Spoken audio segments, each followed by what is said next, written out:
You a question here. I don't think I've ever heard this question asked. If and maybe that could just be my own lack of research. I don't know. We'll find out. But I'm curious because one of the things, number one, first, thank you for opening with that kind of transparency. I think that's important, and I think that lays some good groundwork for us. Number two, I think one of the things that people are hesitant or resistant to this conversation and resistant to the idea that Black people are afraid when they're driving in the wrong place at the whatever time, they think either the statistics are overblown or out of context or whatever. Which ironically, I tend to feel the exact opposite, that you have to take them out of context to get to the other side of this. But my question is this: if you can identify it, when did those feelings start for you? At what point do and it's okay if you don't know like the day, year, and month, Yeah. But yeah. It was about 2000, 2002, 2001, 2002, somewhere along those lines. My church, I was attending a church in New York, and we had a picnic coming up. We had a church picnic coming up, and you gotta love this one. The picnic was in Long Island, New York, and I lived in Queens, New York. And my brother, myself, and two of our friends were going to the church picnic. We had on T-shirts for the church. Churches gave out T-shirts one time. I don't know if y'all remember that. Churches give out T-shirts. And on the T-shirt, it said the name of the church. It said the year. It said the picnic. And we just, excited about it. And the four of us are driving to the picnic. We opted not to go on the big church bus. We say, we're going to drive together and have a good time. We got lost along the way. And I saw an officer, and the officer saw us as well, and he pulled us over. When he pulled us over, we're talking about Long Island, New York. When he pulled us over, I was excited, right? I was genuinely relieved and happy that he pulled us over. And my mindset at the time was, good. The police knows the way. He'll tell us where to go. Surely he'll help us. That's what I thought. And the officer walked up to the car, gun drawn, gun in hand. I'm not talking about gun in holster. I'm talking about gun in hand. Mm. And I looked over to my left. He standing to my left. I looked to my left, and all I knew is I saw this really tall white guy with a gun in his hand.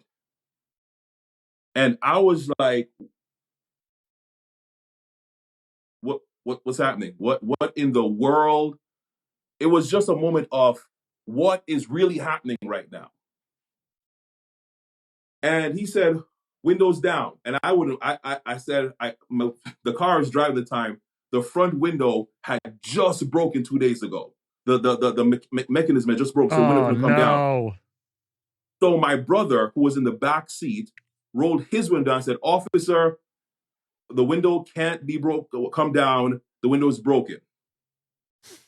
The window is broken. My brother can't roll it down. I said, officer, I can't roll it down. The window is broken.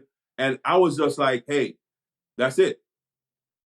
I didn't want to open. And in that moment, I said, I don't want to open the door. I don't want to open the door. If he sees me open the door, he has a gun in his hand. Who knows what could happen next? So my brother said, the window is broken.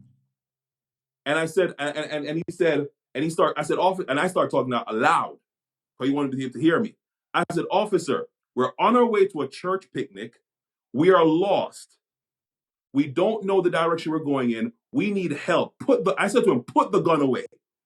I don't know what got in me. I don't know why I said that, but I said it. I said, put the gun away. We are not of any danger to you. We're trying to get to a church picnic. Look at our shirts. And all of us had the shirts that said the church name, the picnic, and the date. And at that point, he put the weapon away. And he said, "Where are you trying to go?" I didn't want to tell him anything at that point. I was so upset. I'm like, why is that even necessary? So he told us. He said, "Okay, well, the reason I put you over because you got on and off the exit twice." Yep, that's because we're lost. He let us go, and from that day, that was my first experience. Now, gentlemen, I want y'all to understand this. I have had guns drawn on me many times. Okay? I've had guns drawn on me many times. Not once was it a thief. Not once was it a gangster. Not once was it a thug.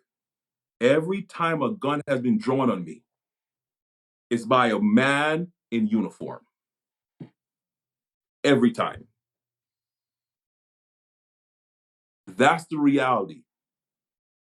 That's the reality of what I live in. Right? So from that point on,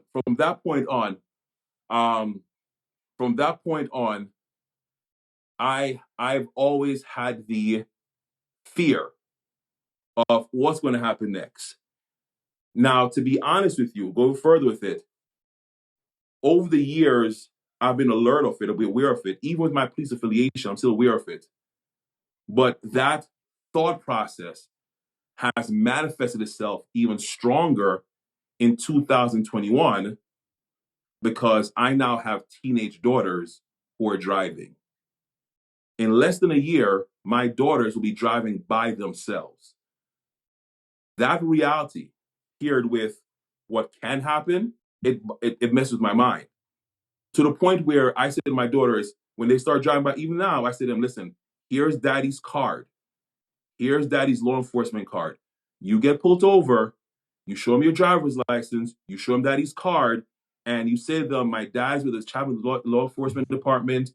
And you're not saying that to get away from anything.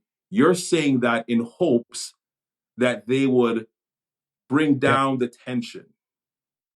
It's not fear that my daughters should have to have that conversation with me. Why can't they just get their license, give their license to the officer, and be okay? Yeah. Why do I have to feel the need to say to my daughters, here, show them daddy's card, not looking favor, not look any favor. We're not looking favor. It's just to say to them, hey, can you just be calm? Yeah. So that's my experience. That's the first time, 2001, 2002, Long Island, New York. That was my first time.